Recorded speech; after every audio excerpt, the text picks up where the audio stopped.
Es un gusto recibir en este caso mano a mano a Javier Miranda, presidente del Frente Amplio. Bienvenido, un gusto que estés con nosotros aquí en Poder Ciudadano. ¿Qué tal? Buen día, Jorge. Un gusto estar aquí en este poder. Bueno, moviéndote desde la mañana en las múltiples actividades, y dentro de las actividades que te corresponden es salir a la prensa a explicar un poco lo que pasa dentro de la coalición Frente Amplio y cómo la fuerza política ve las situaciones que ve el país. Claro. Entre ellas, y que tiene que ver con la estricta actualidad, está el caso de Manini Ríos, esta sanción que se configurará en definitiva cuando vuelva al país el 18 de septiembre. Y que tuvo una doble lectura. ¿Qué pasó allí con la lectura? Porque se salió a hablar que era por el artículo constitucional, y ayer salió a aclarar el ministro que era por un reglamento interno, el artículo 53 de un reglamento interno. ¿Cómo puede ser que en el espacio, que en el Consejo de Ministros hablan de un tema y no entendieron por qué lo sancionaban? No. Porque hasta hoy yo lo escuché hablar de los artículos de la Constitución y otros más también. No, yo mismo hablé de los artículos de la Constitución. El numeral cuarto del artículo 77 de la Constitución es el que establece que una serie de funcionarios públicos de jerarquía, entre ellos militares y policías, no pueden hacer declaraciones políticas. Eso es tal cual, pero no es lo que dice el ministro. No, la norma que se aplica en este caso, según dice el ministro de Defensa públicamente ayer, es la norma esta reglamentaria, que está bien, está perfecto. El tema es que al no tener el texto, yo hablé con el ministro, incluso cuando hablé con el ministro, el mismo lunes hablé con el ministro, no tenía esa información. Es un desajuste de información nada más. Ahora, de todas maneras, yo entiendo que hay un problema de pronunciamiento efectivamente por el numeral cuarto del artículo 77, más allá de cuál sea la fundamentación de la sanción que aplica en definitiva el Ministerio de Defensa. Ahora, la sustancia no es esa, la discusión no es esa. No, te preguntaba por el tema de la información. No, está bien, parece extraño que se desinformaron entre ustedes. Sí, que hay desajuste en la norma invocada. Sí, eso es un hecho, no se puede negar. ¿Qué opinás con respecto a...? Porque acá surge el otro tema siguiente, ¿no? El ministro habla de que casi que es una reiteración de falta. Es decir, bueno, esto viene a raíz de que habló la otra vez con el presidente y le tiró ya ahí opiniones. Entonces, no es lo mismo, es decir, lo veníamos marcando y bueno, llegó al límite, le pone una sanción. Y ahí se da la discusión. ¿Es correcto sancionarlo o deberían sustituirlo? Porque algunos dicen, sancionarlo es como una humillación. Si quieren que lo sustituyan, es decir, que digan, bueno, usted no sigue siendo más persona de confianza, voy a poner a otro. ¿Qué opinas? No sé, creo que es una valoración más de la interna. Yo insisto, incluso en materia sancionatoria creo que hay que ser cuidadoso. Acá hay una sanción porque se entiende que hay una conducta no ajustada a derecho, punto, ese es el hecho. Y en el caso del comandante en jefe del ejército, creo que es una buena señal en el sentido, a ver, nosotros defendemos, y este es el centro de la discusión, defendemos unas Fuerzas Armadas sometidas al poder civil. Las Fuerzas Armadas son funcionarios públicos, calificados, de relevancia en la vida del país, necesario en la vida política del país, pero están sometidos estrictamente al mando civil. Luego no pueden, y mucho menos el comandante en jefe, meterse en ciertos temas que no le corresponden, a su función en tanto que comandante en jefe del ejército. Punto. Y eso se aparta de esa línea, es sancionado y responde al mando civil. El proyecto de ley de reforma de la Carta Orgánica Militar, que nos queda pendiente reformar, tenemos una Carta Orgánica de la época de la dictadura, notoriamente todavía sesgada con doctrina de seguridad nacional. Claramente uno de los grandes cambios que hace deja absolutamente claro que es la función, el mando civil de las Fuerzas Armadas. Son funcionarios públicos especializados, sometidos, como todos los poderes del Estado, al poder civil. Con respecto a Manini Ríos, tú formaste durante mucho tiempo y seguís ahora estás en la presidencia del Frente Amplio, no, pero a institutos de derechos humanos. Sí. Y ha habido reclamos desde sectores que han reclamado por algunas declaraciones que se sintieron aludidos cuando él dijo no nos pondremos de rodilla ante nadie, lo dijo en la etapa anterior. ¿Se pide la renuncia de Manini Ríos porque no, desde la fuerza política o no? ¿Cómo está esto? La fuerza política no se ha expresado en el sentido de pedir la renuncia del comandante en jefe. No hay sectores que vienen y te dicen, porque tú manejas la interna de la fuerza política, más allá de lo que se ve en el Parlamento, más allá del gobierno. No hay sectores que te dicen, habría que cambiarlo. No fue planteado en ningún ámbito orgánico del Frente Amplio. Más allá de que lo puedan pensar, y que pueda ser opinable, no está planteado en los ámbitos orgánicos del Frente Amplio. No forma parte, porque se está hablando de esta reforma de la Caja Militar desde muchos sectores como un revanchismo contra los militares. Bueno, pero esas son las caricaturas. Esas son las caricaturas que sobre todo en tiempos electorales y probablemente con intereses de ganar votos en una población importante que se le ve como uniforme, porque ni siquiera se le ve como personas, se le ve solo como colectivo. Se intenta generar estas cosas. Las respuestas que hubo sobre la sanción al comandante en jefe del ejército parecen indicar en ese sentido, que se está buscando más bien ganar la adhesión de un colectivo, insisto, desconsiderando a los individuos, considerándolos únicamente como masa, y me parece que eso es lo que está pesando hoy en alguna de las actitudes. El pasado reciente, relativamente reciente, sigue siendo una cuenta pendiente en nuestro país, sigue faltando información, sigue habiendo más de 200 personas desaparecidas cuyo destino no conocemos, la información existe y no se ha brindado. ¿Qué tantas expectativas tenés con respecto a esto que se está indagando en Neptunia? Eso es un hecho. Luego, la conducta disciplinaria e incluso la necesidad de ajustar el marco legal de una función pública como la función militar, nada tiene que ver con eso. Claro, eso es lo que me decía recién, de cambiar. Sobre lo de Neptunia es una denuncia reiterada. Siempre en materia de investigaciones hay que ser absolutamente cautos. Porque si no se generan expectativas que luego son difícilmente colmadas, eso también no lo ha enseñado el tiempo. Hay que llevar adelante las investigaciones, tengo plena confianza en la seriedad del Ministerio Público y Fiscal, de la Fiscalía de la Nación en realidad, y en particular del fiscal especializado en materia de violaciones a los derechos humanos, así que esperemos el curso a ver cómo se va a dar. Pero es necesario que esa información circule.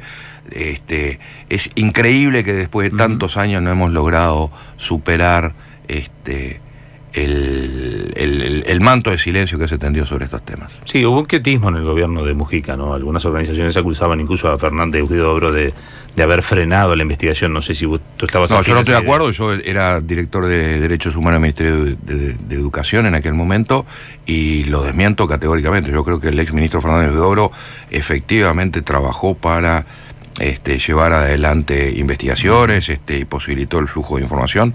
No se obtuvo en absoluto. Creo que haya sido una responsabilidad de Fernández Huidobro, claro. Ningún tipo de bloqueo. En ese caso eran acusaciones que hicieron organizaciones, pero no eran reales las acusaciones. Yo no las comparto. Vos no las compartís. Yo no las comparto en absoluto. Con respecto a otros temas, porque el Frente Amplio está trabajando también en lo que es el programa de gobierno. Ese es el centro de la discusión del Frente Amplio. Evidentemente ustedes siempre dicen que después ganará algún candidato dentro del Frente Amplio, pero que hay que respetar el programa de gobierno. ¿Qué es lo nuevo de lo que han hablado? Porque se ha filtrado un borrador por allí que habla de algunas cosas. No se ha filtrado. El borrador es público. O sea, nosotros tenemos un proceso de construcción de programa del que me enorgullezco, porque una vez más creo que el Frente Amplio demuestra ser una fuerza política seria que construye programas y construye debate e ideas, que no propone solo candidatos, solo caras, vóteme a mí porque soy bueno, lindo o lo que fuera, sino que lo que quiere es, bueno, nosotros tenemos un proyecto de país. Ese proyecto de país abarca 5 áreas estratégicas, digamos,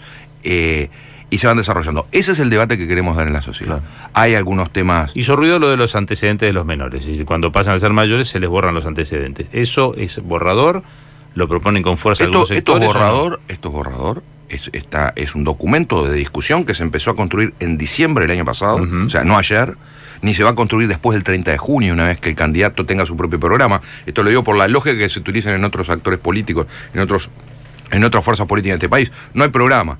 El programa es el programa del candidato, no entiendo, no del partido. Pero la pregunta va por quién lo propone dentro del Frente Amplio, porque venimos en un momento en donde incluso en el Parlamento hicieron reformas porque sintieron que el Código de Proceso Penal nuevo, recientemente aprobado con discusión, ya había que hacerle modificaciones a los 9 meses y restringir las libertades para algunos procesamientos, aunque ahora se llama formalizaciones, para que algunos delitos no queden mientras se realiza el juicio, hasta que se llega al juicio, libre. Y entonces uno escucha, por otro lado, que la fuerza política o alguien dentro de la fuerza política dice, bueno, para los menores, cuando cumplan los 18, se les borran los antecedentes. Más allá de que es un borrador, ¿no va como en contra de lo que acaban de votar en el Parlamento? ¿No va como en contra de la realidad de la inseguridad que se vive? A ver, ahí hay otra discusión que es más de fondo, ¿no? Que a mí me gustaría darla. El problema de los antecedentes, sobre todo los antecedentes menores de 18 años, es una concepción de que la persona es delincuente. El sistema del derecho penal liberal, que es una conquista fundamental, una conquista de derechos humanos, juzga conductas, no personas. Aquí se juzgan hechos, no personas. No hay delincuentes, hay delitos. Me guste o no me guste. Y vaya a contrapelo la sensación o, o del ánimo de mayor represión. El derecho penal y el sistema penal y el proceso penal juzga actos, no personas. Luego, el tema de los antecedentes, yo lo puedo tener en cuenta para juzgar el acto sobreviniente, pero no a la persona. Y ese es el problema de los antecedentes a menores de 18 años. Claro, si el menor de 18 años es inimputable, si el menor de 18 no, de 18 no es inimputable. ¿Perdón? El menor de 18 no es inimputable. Penalmente sí. No es capaz de delito. No comete delito. No, bueno, está bien. Está sometido a un régimen especial, pero no comete delito. Está bien. Se le puede realizar sanción, se le puede juzgar por causas menores, pero un código aparte. No, pero no es delito penal. Acá, justamente, yo creo que hemos perdido el norte de la discusión en el legítimo ánimo. Pero ahí vas a la letra, No, voy a la filosofía que es central. Esta es la discusión de ideas que no se da en la sociedad. Pero es que es contraproducente, pero es que además es contraria, por ejemplo, el ministro dice que al no formalizarse o al no procesarse con prisión determinados delitos, hay más delitos porque no los procesan. Entonces, porque vamos a ser claros, el que está procesado o formalizado es inocente hasta que le demuestren lo contrario. Absolutamente. Entonces, habíamos sacado un código que decía, como sos inocente y te tengo que demostrar la culpabilidad, salvo que vayas a entorpecer el juicio, te vayas a jugar, no te meto preso, entonces te dejo libre. Y a los 8 meses salieron a decir, no, esto hay que cambiarlo porque es un disparate. Vamos a meterlos adentro porque cometieron delitos graves y yo no los quiero tener sueltos mientras les hago el juicio. Y por otro lado decimos, la teoría que tú me estás manejando, que está bien, conceptualmente puede estar bien. No quiero que la persona sea el culpable. Lo que estamos haciendo es el delito. Es decir, no entiendo las dos lecturas. Bueno, yo creo que son dos lecturas posibles. Yo defiendo, y la izquierda ha defendido históricamente, un sistema de derecho penal garantista. Y estas son las discusiones que hay que dar. Los ajustes puntuales en la ley, y yo no estoy en desacuerdo en las modificaciones que se hizo al reciente Código de Proceso Penal, que en el Frente Amplio dio para mucha discusión, y hay mucha discusión, ¿qué es lo más efectivo en el momento para controlar la situación de delito y de violencia en la sociedad? Ahora, voy a seguir apegado a los principios, ¿sí? De principio de inocencia. Nadie es responsable hasta que no haya sentencia firme de condena, garantías de debido proceso, privación de libertad únicamente como medida cautelar en caso de necesidad y no como pena anticipada. Bueno, ahí entiendo tu razonamiento, porque entonces queda claro que no estás afín a lo que se modificó en el Parlamento. Porque no se puede estar afín a las dos cosas. Sí, perdón, se puede perfectamente estar afín, porque acá hay un tema de gradación. Lo que no hay que dejar es de enunciar los principios y de ir en función de esos principios. Pero puntualmente uno puede tener medidas concretas, y sobre todo en situaciones que se plantean, en la coyuntura en que se da. El aumento de las penas, que ha sido la regla habitual de reacción frente al delito. Que ahora se ha cambiado por el cumplimiento de las penas. Está bien. No disminuye el delito de la sociedad. Eso está comprobado, hay elementos ya más que suficientes desde el punto de vista empírico que demuestran que no disminuye la violencia de la sociedad. Es más, en Uruguay no pasó. Nosotros tenemos un proceso de aumento de la sanción penal en un largo periodo, que va más allá de los gobiernos del Frente, pero también abarca del 2005 para aquí, que no ha demostrado que disminuye la violencia de la sociedad y el delito. Pero no tenemos ahí mezclado la reincidencia también. Sí, por supuesto, el tema de la reincidencia es un tema central. Porque en definitiva no alargamos las penas, pero los metemos en un lugar que los largamos antes porque a poco los rehabilita. Pero el tema de reincidencia es un tema absolutamente central. Tenemos el 60% de reincidencia. Eso es un problema serio. Y eso tiene que ver con la actitud de la sociedad también, no solo del gobierno, también de la sociedad, que es qué queremos hacer con nuestro centro de privación de libertad y con la situación de egresos. Ahora, eso exige fuertes inversiones presupuestales, que yo quiero saber hoy, cuando gritan por el déficit fiscal y qué sé yo, si se está dispuesto a invertir seriamente, ¿sí? Y destinar, porque el universo de recursos sigue siendo exactamente el mismo. ¿Dónde establezco las prioridades? Ahí habría que... Entiendo a futuro, pero ¿qué se hizo en estos 15 años? ¿Cuál es tu visión de lo que se hizo? Mejoró notablemente la situación de seguridad en este país. Entonces seguimos teniendo 60% de reincidencia. Porque creo que todavía no hemos logrado hacer lo suficiente para revertir esa situación. Pero tenemos un problema con la reincidencia, no hay duda. No hay duda. Pero ¿cuáles son los plazos para que se empiecen a notar? Todo lo necesario, pero es que no pasaron 3 gobiernos. Acá han pasado decenas y decenas de años, no es solo 2005. De lo que es responsabilidad del Frente Amplio. No es solo 2005. La violencia en la sociedad no empezó en el 2005. El delito no empezó en 2005. En 1994, Julio María Sanguinetti, en el Diario de la Mañana, cuando todavía existía el Diario de la Mañana, saca un titular enorme que decía: no se aguanta más el sistema de la inseguridad en el país, no se aguanta más en materia, hemos tocado fondo. 1994. El fenómeno de la violencia en la sociedad y el fenómeno del delito es un fenómeno dinámico que va cambiando a lo largo del tiempo y que se van buscando distintas medidas para claro, las gráficas marcan un crecimiento continuo del delito, salvo una leve meseta con alguna, que tuvimos. Claro, pero además fue cambiando el tipo de delito. Fue cambiando totalmente. ¿Es prioritario para este borrador? Es absolutamente prioritario. ¿O para lo que es el futuro programa de gobierno el tema seguridad? Es absolutamente prioritario porque el tema seguridad es el marco para la realización de los derechos. O sea, si no tenemos un marco de seguridad, que no solo es un marco de seguridad, es un marco de convivencia, y esos son los énfasis, acá están las discusiones de ideas que no se dan, ¿sí? Que es un marco de convivencia, es lo que permite el desarrollo de los derechos de la sociedad. Sin un marco de seguridad y de convivencia, yo no puedo desarrollar los derechos fundamentales, y ese es el objetivo del Estado. Te llevo a temas de la fuerza política. ¿Sentí que es un problema para la fuerza política? Es decir, se viene una campaña electoral en la que Sendic va a reflotar, porque obviamente la oposición no va a perder la oportunidad de hablar de Sendic. ¿Qué pasa con Sendic? Sendic no es un problema, lo que es un problema es la situación que se nos planteó a raíz de el fallo del Tribunal de Conducta Política en relación a la utilización de las tarjetas corporativas y que el plenario no haya resuelto. Eso es un problema. ¿Hay tiempo para que resuelva? Porque no hay probabilidad. No hay tiempo establecido. Yo como presidente del Frente propuse la realización de un plenario nacional justamente para tratar los 14 casos que están dictaminados por el Tribunal de Conducta Política que el plenario no ha tratado. Lo propuse para el 13 de agosto, no obtuve la adhesión necesaria, creo que es un error, pero bueno, me tengo que atener a lo que es la decisión democrática. La democracia consiste en eso, ¿no? Que uno propone, discute y bueno, después asume la decisión mayoritaria. ¿Qué tan real era aquello de que tenían prontas ya las sanciones pero que se desactivó todo? Absolutamente real. ¿Y cuáles eran las sanciones? Absolutamente real. Dichas de primera mano por vos. No me acuerdo exactamente, pero hacía suyo el dictamen del Tribunal de Conducta Política, reprobaba la conducta desde luego, establecía que no podía ser candidato común del Frente, que es la potestad que tiene la coalición, y no me acuerdo qué otra... Cuando hablan de candidato común, quiere decir que sí podía ser por su lista candidato. Es que eso, yo creo que ahí se sigue sin entender cómo funciona el sistema de coalición. La coalición no puede incidir sobre cada una de las listas de quién integra la lista. No le puede decir, no, este sí, este no.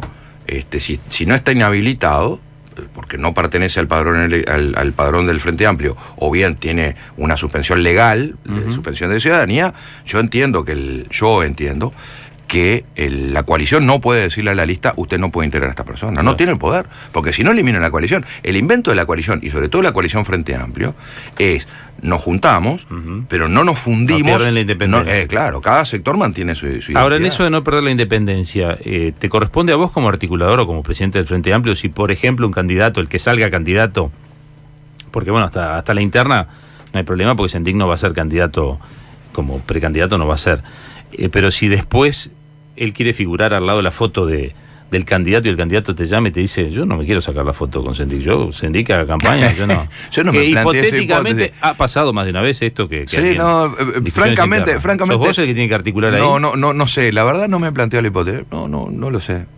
Sería una discusión realmente, ¿no? Pero no me lo he planteado. Pero es potestad del candidato no decirle, bueno, que saque su lista. Pero no lo sé, por eso no lo he pensado, no quiero arriesgar una respuesta porque no me lo he planteado, pero francamente, en serio, no me lo he planteado, no. Pero es un escenario que crees que puede pasar con algunos eventuales de los candidatos que o por lo que no lo voy a aventurar. ¿Por qué voy a provocar una discusión donde todavía no tengo el no está. Claro. Hablando de candidaturas, ustedes prorrogaron un poco la fecha para presentar las candidaturas para posteriormente... 13 de octubre. 13 de octubre.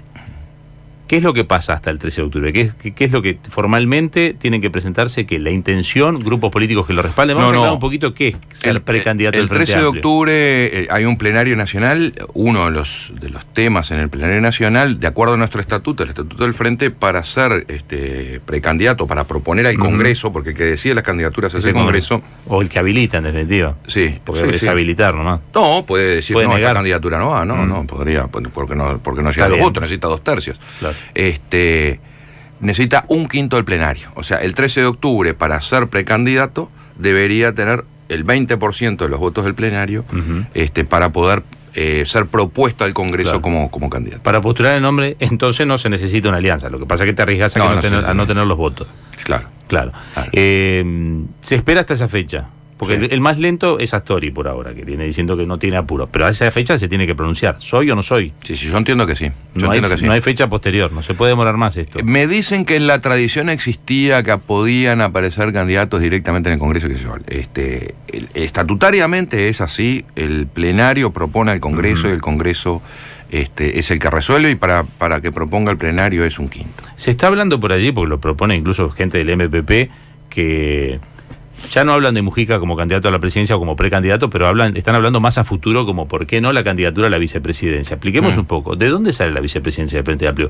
¿Quién resuelve la vicepresidencia? No, la designa, tradicionalmente la designa el propio candidato a presidente. En la última elección fue el propio Vázquez el que dijo, bueno, y de acuerdo a lo que había sido el número de la elección interna. Por supuesto que eso tiene que generar los consensos. Esto es política, ¿no? Esto se conversa, ¿sí? Y se acuerda entre los sectores. Eso es una conversación informal. No hay una decisión formal de cómo se elige. Es decir, ahora, ¿cómo se eligen los precandidatos de los otros partidos? Por las convenciones nacionales, ¿no? No, pero me quedé pensando ahora. En general, nosotros tenemos un mecanismo estatutario. La decide el presidente, me parece, que va a ser candidato a la presidencia. No, pero incluso el candidato a la presidencia, ¿cómo se decide? Son las convenciones nacionales. Los precandidatos no. El otro día Larrañaga que era por un tema del 40+10 o el 50+1, porque se respeta al que gana por un voto. Claro, pero los precandidatos, son a piacere, ¿no? No tengo idea. Tenemos que preguntarle. Quería preguntarte con respecto a Mujica. ¿Quiere decir que esta danza de Mujica sí, Mujica no sigue hasta que esta danza de Mujica sí, Mujica hasta que tengan candidato, ¿no? Pepe. Sí, a ver, ¿qué le dirías al Pepe? Hablo seguido con Pepe, tengo la mejor relación con Pepe. Es un placer hablar con Pepe. Ha dicho yo no soy candidato. Pero ahora lo quieren poner de vicepresidente. Pero está bien, pero él ha dicho, yo no soy candidato. ¿Vos crees que no es candidato a vice tampoco? No, es que, a ver, por el tema de la danza, Pepe sale y dice, yo no soy candidato, e igual tengo la danza, Pepe viene, Pepe qué sé yo, claro. Que hay actores adentro del Frente Amplio que le gustaría, pero me parece totalmente natural con el caudal político que tiene Mujica. ¿Cómo no se les va a ocurrir? Ahora, Pepe ha dicho, yo no soy candidato, ya está. ¿No coquetea un poco también Mujica con él? Eso es olfatito, ¿qué voy a hacer? No hay respuesta a eso. Mujica es un actor político central en este país que tiene un caudal electoral y una capacidad de diálogo con la población que no tiene nadie en este país, además. Nadie. La altura política de Mujica como líder popular es formidable en este país. ¿Sí o sí tiene que haber fórmula hombre-mujer? O mujer-mujer. Bueno, mujer-mujer, pero no, hombre sería la lógica de toda la vida. Mujer-hombre. Todas las variantes de pero hombre y mujer yo no dije puesto, dije tiene que haber fórmula hombre-mujer. Yo creo que la igualdad de género es un principio fundamental, absolutamente fundamental, que necesita acciones afirmativas y que en consecuencia hoy políticamente la fórmula debe ser por lo menos mixta. Sí o sí. Sí. Aunque los votos no acompañen, porque ahí podría dar... No, pero acompaña, no tengo duda que acompaña. No, me refiero, no los votos a candidatura. Supongamos que Carolina Cose es candidata, Martínez es candidato, Astori es candidato, y salen, el que salga, salen hombres, y allá abajo Carolina Cose. No importa que haya tenido haya marcado poco voto en la interna. Claro, nosotros no definimos por votación interna. No, pero con Sendik fue una decisión de Vázquez. Pero pasó que marcó muy bien. No, está bien, por supuesto. Yo creo que eso fue uno de los factores que tuvo en cuenta el actual presidente en su momento para proponer a Raúl como vicepresidente, sí. En este caso no. Pero no hay una decisión mecánica en ese sentido, no es así. ¿Qué son estas reuniones que les están pidiendo Talvi a todos los demás? Yo creo que un gesto político bueno, ¿no? Yo cuando asumí la presidencia del Frente en septiembre del 16, lo primero que hice fue una ronda de conversación con los partidos, y yo veo muy bien que Talvi haya esté haciendo esta ronda y que hayamos conversado, además que hablamos muy bien, muy amablemente. Eso es reafirmación del sistema político.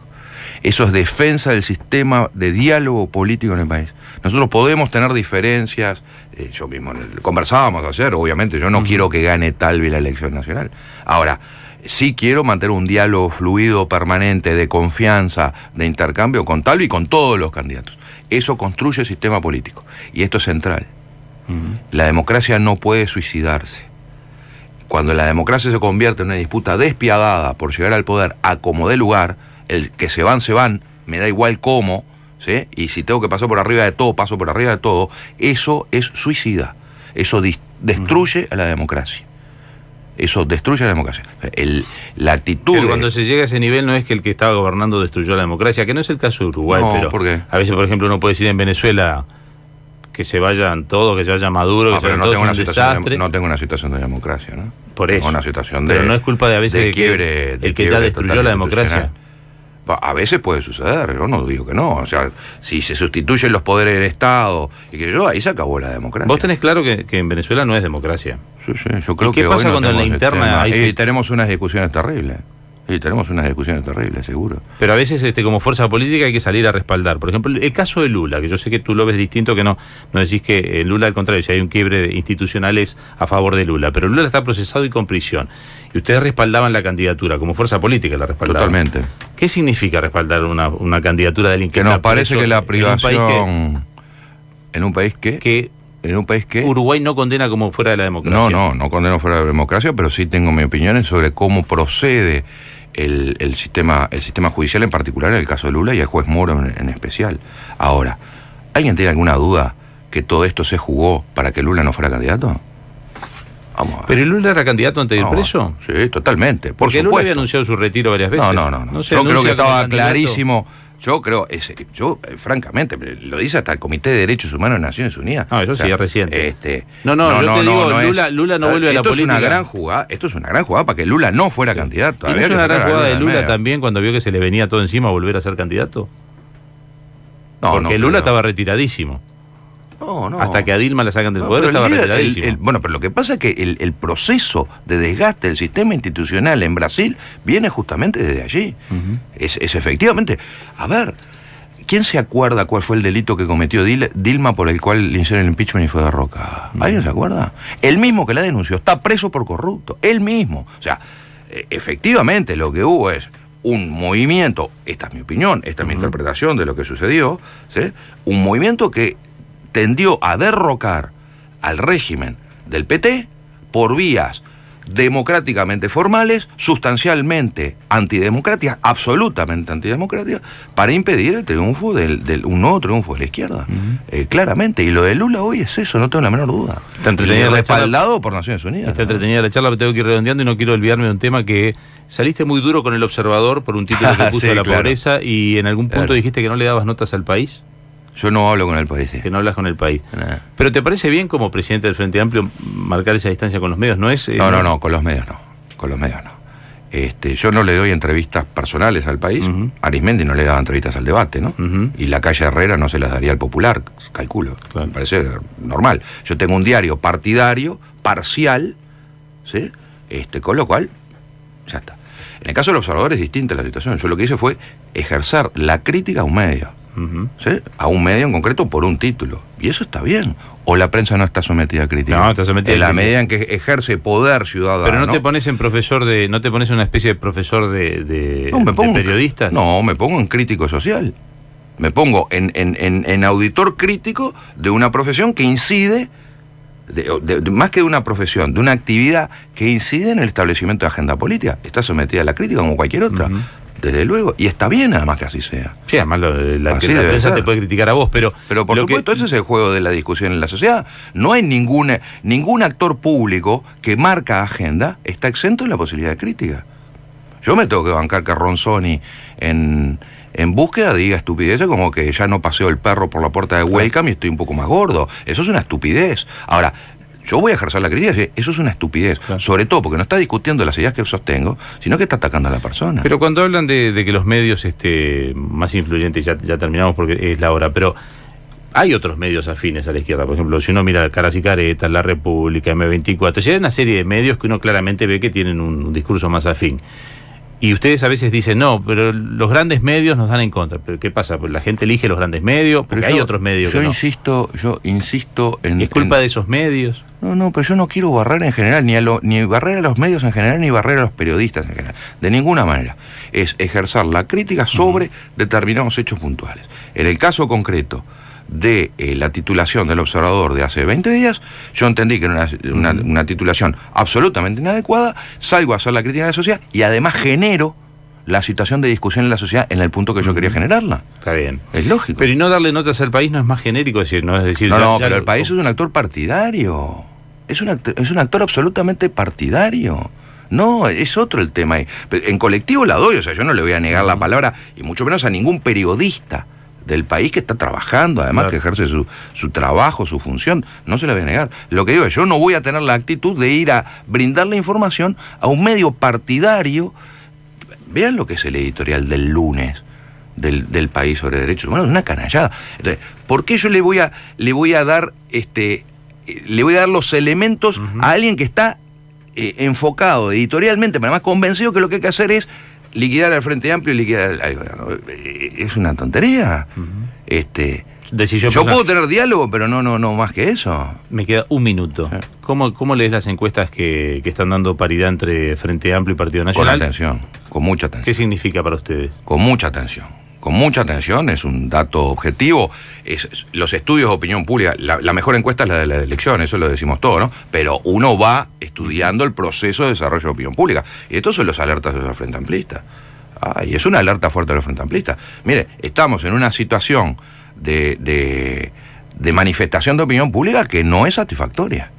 Y eso exige que muchos Frente Amplistas que se han alejado, que se han corrido, bueno, también reflexionen sobre la necesidad de que su aporte es esencial para llevar a un cuarto gobierno. Sin duda. Es un tema que hay que prestarle atención. Ni me desespera ni nada, pero hay que prestarle atención.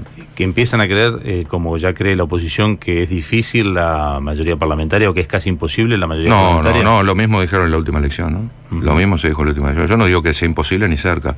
Acá hay que jugar un partido, el partido se juega en el terreno de las ideas, el partido se juega en el terreno del programa, desde luego en el terreno del candidato, y se juega sobre todo en la capacidad de diálogo de los Frente Amplistas con la población, mostrando lo que se hizo, cómo evolucionó positivamente el país desde 2005 a hoy, pero además desafiando al futuro. Tenemos algunos desafíos para el futuro enormes. El futuro del trabajo es un tema central, absolutamente central. El crecimiento con sustentabilidad, siendo amigable con el medio ambiente, el modelo de crecimiento, estos son desafíos absolutamente mayores. E insisto con el futuro del trabajo porque eso condiciona además toda la ecuación de organización de la sociedad. Muchísimas gracias por hoy, Javier. Encantado. Gracias. Hacemos una brevísima pausa y ya volvemos con más Poder Ciudadano. Poder Ciudadano Radio. Periodismo responsable